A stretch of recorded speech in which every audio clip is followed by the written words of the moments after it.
Hello everyone, you're welcome back to my channel. In today's video, I want to take us through how to use the lancing device with the lancet needle aseptically. So this is the lancing needle pack. So you open it and pick just one. So here we have the lancet needle and the lancing device.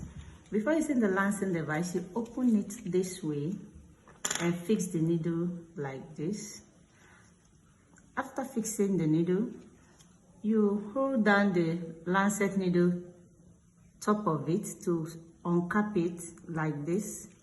After uncapping, you cap back the lancing device this way. After capping the lancing device, you ensure the lancet needle tip is showing at the tip of the device this way.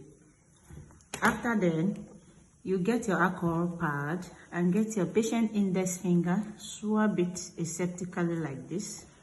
After swabbing, you allow it to dry for 1 to 2 minutes. After then, you pick up your lancing device. You puncture the patient index finger aseptically this way.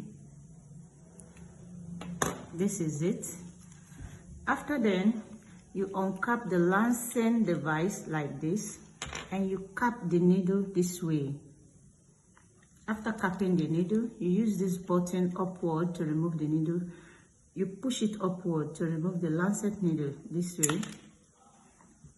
Then you cap the lancing device like this. You put the needle in the sharp box this way. Thank you for watching our video. We have successfully used the lancing device with the lancet needle. Do subscribe to our channel for more tips.